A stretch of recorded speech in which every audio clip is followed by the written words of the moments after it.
Gracias por continuar con nosotros. En este momento vamos a compartir con una persona que domina muy bien la parte de la psicología social. Él es catedrático universitario, psicólogo social. Dulvis Mejía, que es colaborador nuestro, está con nosotros hoy y con él vamos a abordar un asunto de interés no solo para nuestro país, porque se trata de un país vecino como es Haití, sino para la comunidad internacional. Los magnicidios. Vemos que nuestro vecino Haití es un país donde ya es como una cultura el que ocurran magnicidios, los asesinatos de personas de gran importancia, de presidentes en ese país, y entonces han ocurrido varios recientemente, pues con el asesinato cruel del presidente Moïse, pues queremos comprender un poco más. Ustedes saben que los problemas, las situaciones, si no se debaten, si no se analizan, vuelven a repetirse y no sacamos el aprendizaje.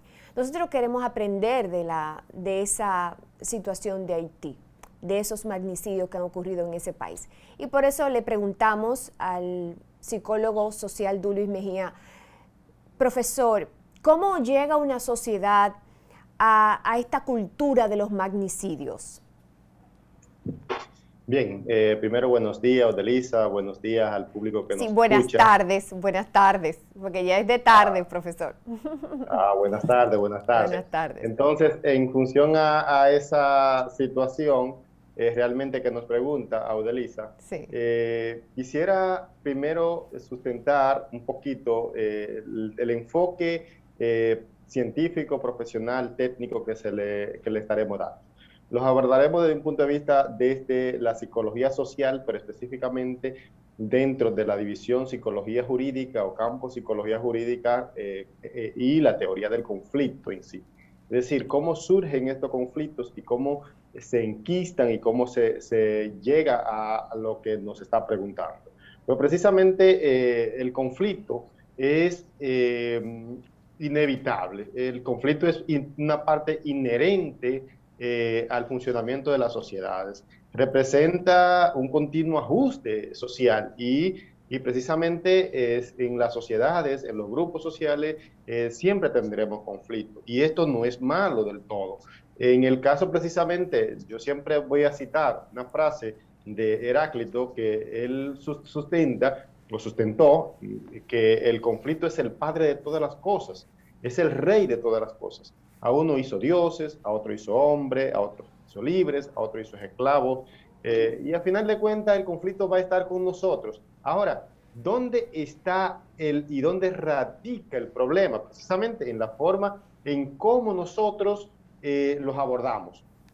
Y precisamente para esto hay que conocer y saber de manejo de conflicto. Conflicto puede ser individual, que es un conflicto ya en un entorno muy micro de la sociedad.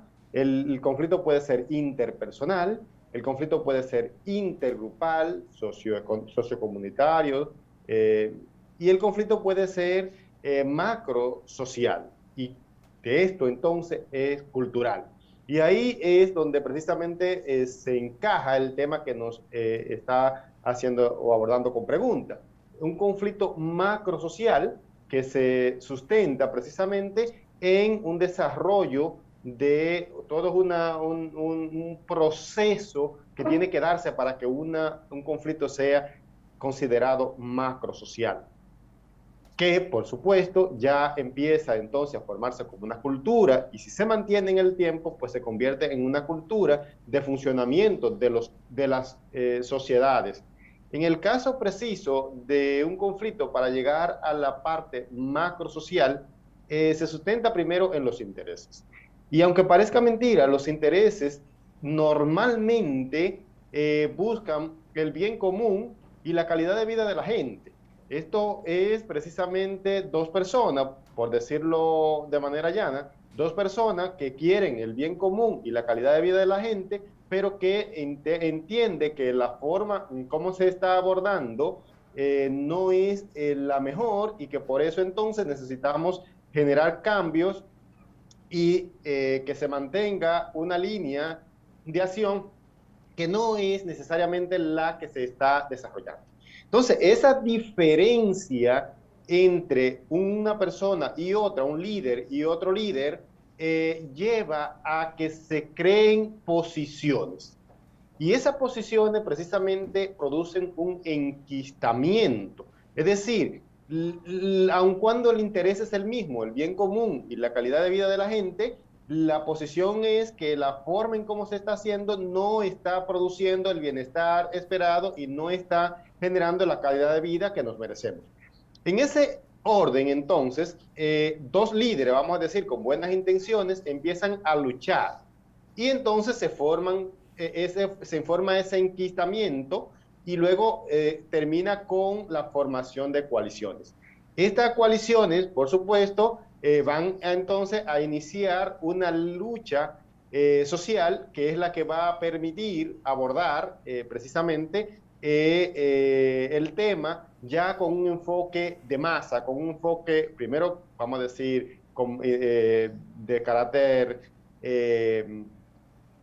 vamos a decir, de carácter intergrupal, de carácter interpersonal, de carácter comunitario. Y entonces ese inicio de esa lucha, ¿qué va a dar? Va a dar alianzas grupales, que va a conquistar sectores de poder. Y estos sectores de poder, precisamente, medios de comunicación, políticos importantes, apoyos en las diferentes estructuras de un Estado, el Senado, parte de la presidencia, es decir, va creando y conquistando espacios que de hecho se van a construir en una verdad social. Y entonces esta construcción de la verdad social que se da producto de ese ejercicio es lo que va a llevar a una división en la estructura gubernamental, en la estructura de las organizaciones de poder en una sociedad. Y esta división que se convierte ahora en dos verdades, una que defiende una posición y otra que defiende la otra, precisamente entonces va a terminar en una ingobernabilidad. Y esa ingobernabilidad es precisamente la que la podemos analizar desde un enfoque un poquito más llano, desde los lemas que se manejan en las diferentes etapas. Primero, hay un endurecimiento. El endurecimiento lo que hace es que se mantiene sobre la base tengo la razón. Yo tengo la razón, sé que tengo la razón, voy a luchar para conseguirla, etcétera, etcétera, etcétera, etcétera. Luego, resulta que viene el proceso de la persuasión. Tengo que aprovechar, que convencerle de que llevo la razón. Ese tengo que convencerle de que llevo la razón y tengo que aprovechar este escenario para dárselo a conocer al pueblo, a la gente. Precisamente lo que hace es que trata de conquistar más. Conquista algunos y otros no. Y de ahí es que se va entonces fomentando la división de posiciones. Posiciones de grupos sociales, posiciones de liderazgo, que van a terminar luego entonces en una polarización. Cada quien, eso es cada quien alando para su lado, cada quien entiende que su necesidad y su problema es único y es más importante que del otro. No, así no, Delisa, forma de la solución del problema, porque no es mi problema, es el problema de la gente, es el bien común y la calidad de vida de la gente. Claro. Entonces, en el caso precisamente de la polarización, ahí entonces viene el tema, haré lo que sea necesario para demostrar que están equivocados, que esa no es la forma y que la forma correcta es la que yo estoy planteando, es la que yo estoy defendiendo y es la que realmente debe aplicarse en esta sociedad. Esa polarización que se da entre dos grupos, entre dos fuerzas, ya como lo explicabas en el proceso anterior, entonces se repite una vez más, polarización, y entonces vienen reglas de juego. Aquellos de nosotros que no saben que tengo la razón, bueno, pues no pueden estar con nosotros. Y los que sí saben que están con nosotros, que tenemos la razón, pues vengan y unimos más, y entonces esto va generando más polarización todavía. El siguiente paso, de acuerdo a los lemas por etapa, que estoy usando precisamente la teoría de López, 2010, plantea que el paso siguiente es la pérdida del respeto. Entonces, cuando ya se empieza a perder el respeto por el otro, ya no merece la pena hablar con ellos, ya el tema no se va a solucionar con el diálogo. Aquí entra la famosa frase de que la comunicación no tiene una capacidad para resolver todos los problemas. Es decir, hay problemas que no se resuelven con comunicación y entonces viene la pérdida del respeto, se mantiene y se cae en las amenazas. En ese proceso de amenazas, tenemos que dominar a aquellos que no están con nosotros, tenemos que lograr llegar al poder para que las cosas se hagan como nosotros entendemos que es correcto, como se entiende, porque esta forma que están dirigiendo no es la correcta, etcétera, etcétera. Entonces viene la agresión verbal, y ahí viene todo lo que es todo lo pi que se puedan generar desde ahí.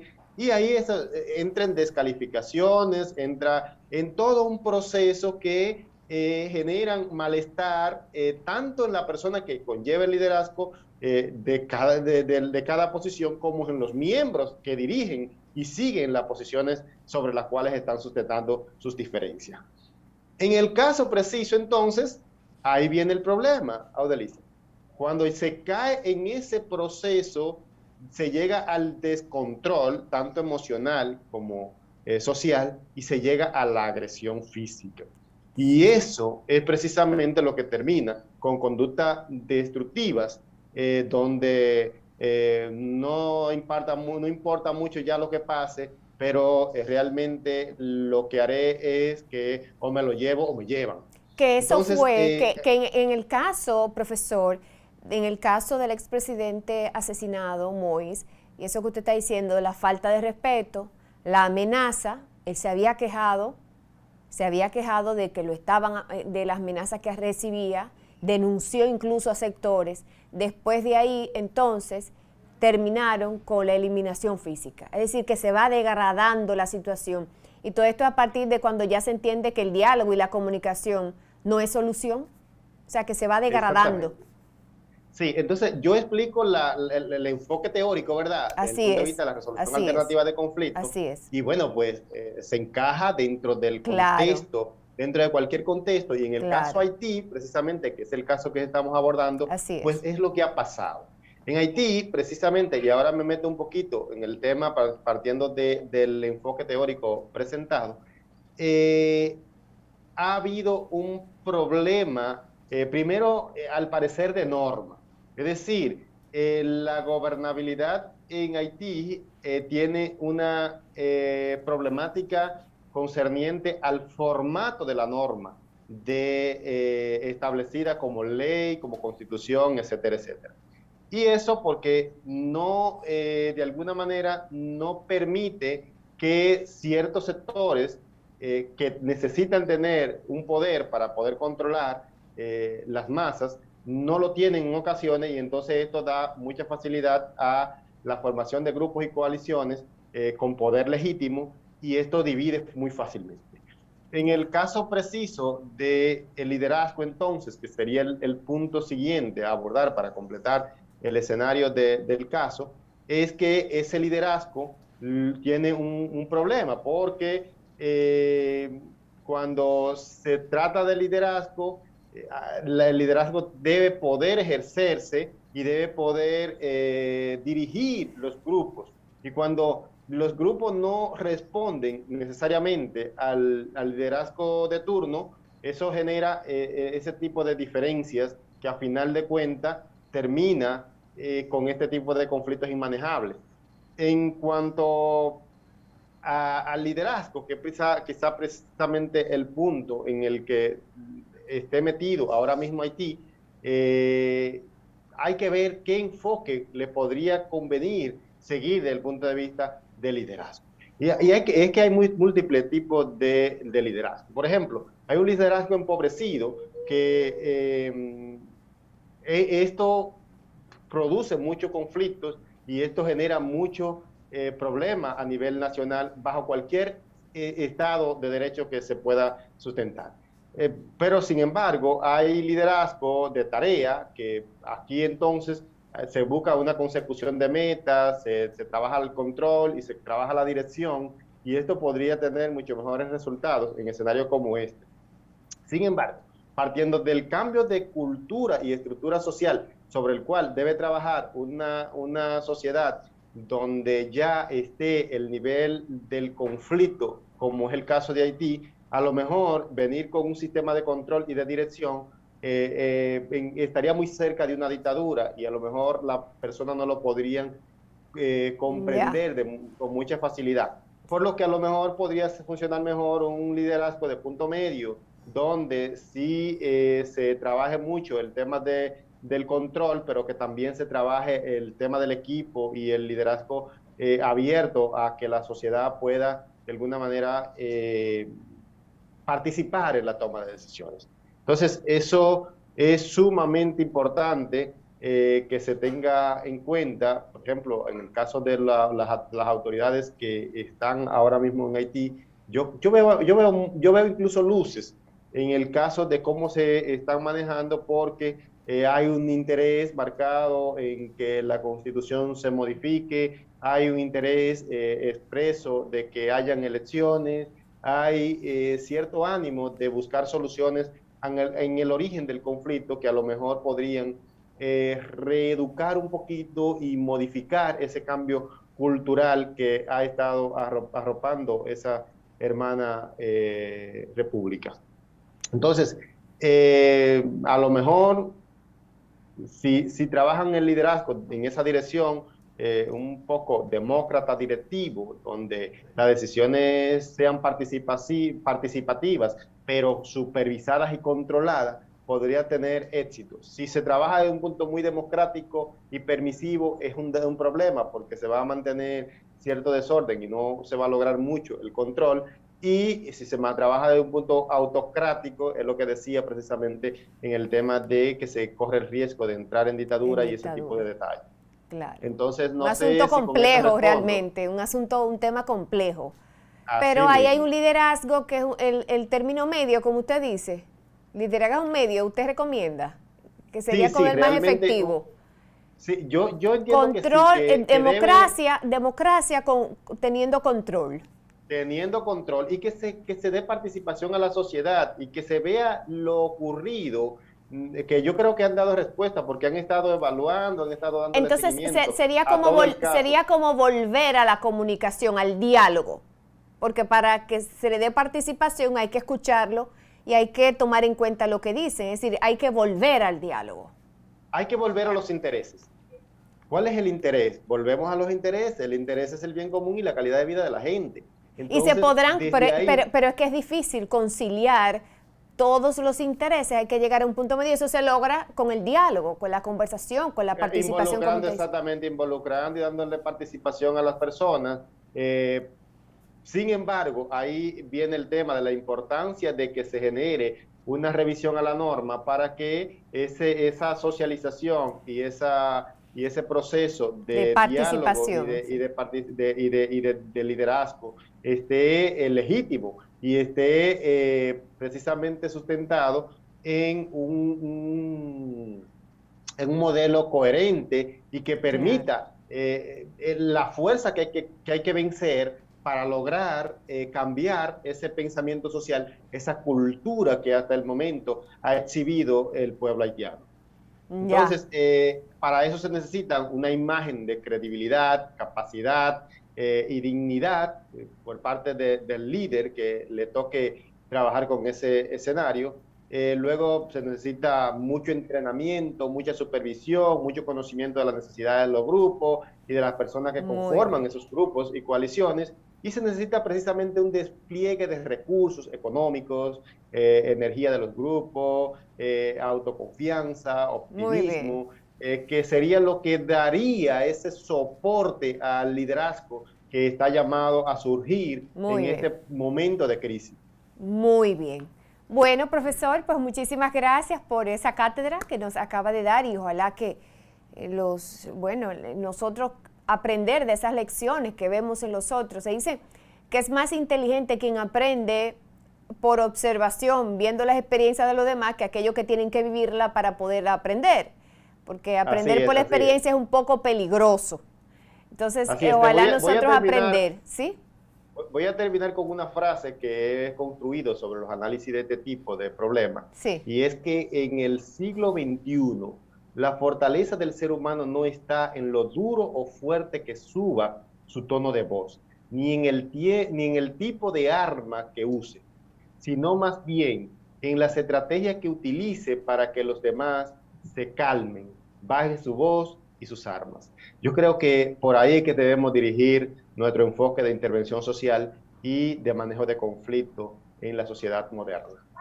Muchísimas gracias. Ya yo no agrego nada más. Eso usted ha Pues dicho. muchas gracias a lo usted. Ha dicho todo. Gracias, profesor. Un abrazo. Un abrazo fuerte. Muchas gracias. Amigos, hemos conversado con el catedrático universitario Dulvis Mejía, él es psicólogo social, psicólogo clínico, entre otras especialidades. No se muevan, que venimos ya con la parte final de nuestro programa.